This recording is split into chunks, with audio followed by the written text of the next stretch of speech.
Çin'in insanlığa karşı işlediği cinayetlerinden ve adeta soykırım politikasının bir parçası olan Doğu Türkistan'daki 5 milyonu aşkın insanın acı çekmekte olduğu toplama kamplarının yanı sıra bölgedeki Uygur milli kültürü de yıkılarak kültür katliamı gerçekleştiriliyor. Gelen son bilgilere göre Doğu Türkistan'ın Hotan şehir merkezindeki simgesel minarenin kısa zaman sonra yıkılacağı ile ilgili söylentilerin bulunduğu kaydedilirken, Türkistan Press'in bildirdiğine göre minarenin 26 Haziran günü yıkıldığı iddia edildi.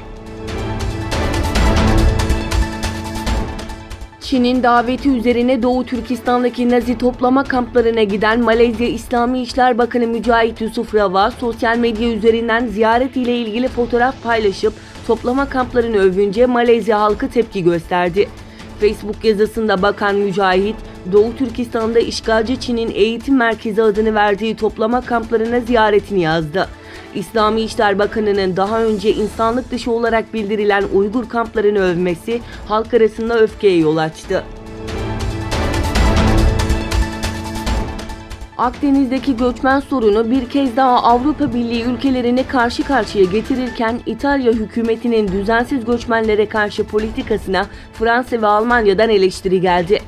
Alman sivil toplum kuruluşu Sea-Watch'un kendisine ait Hollanda bayraklı bir gemiyle Akdeniz'de kurtardığı 53 düzensiz göçmenin tamamı geçen cuma akşamı karaya çıkarken Alman kadın gemi kaptanının ev hapsine alınması tartışma yarattı.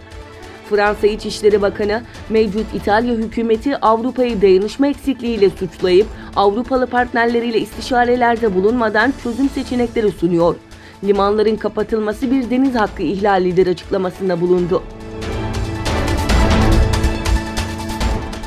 ABD Başkanı Donald Trump ile Kuzey Kore lideri Kim Jong dün Kuzey Kore ile Güney Kore arasındaki silahsızlandırılmış bölgede bir araya geldi. ABD Başkanı bölgeye geldikten sadece birkaç dakika sonra Kuzey Kore lideri de bölgeye geldi ve Trump ile buluştu. İki lider tokalaştı. Trump, "Burada olmaktan dolayı gurur duyuyorum. Seninle buluştuğum için çok mutluyum," dedi.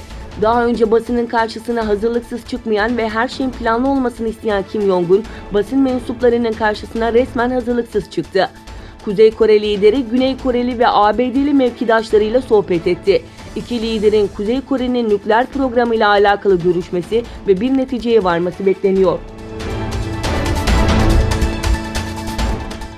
Rusya Ulusal Savunma Yönetimi Merkezi, ABD destroyeri USS Carney'nin 29 Haziran'da Moskova saatiyle 19:20'de Karadeniz'e girdiğini açıkladı. Yapılan açıklamada ABD'ye ait Arleigh sınıfı destroyerin Karadeniz'e girdiği andan itibaren Rus donanması tarafından takip edildiği bilgisine yer verildi. Bildiride ayrıca Amerikan savaş gemilerinin bu yıl 5. kez Karadeniz'e girdiği ifade edildi. Moskova yönetimine göre ABD ve NATO kısa süre önce bölgedeki askeri varlığını ve Karadeniz'deki etkinliğini artırmaya başladı.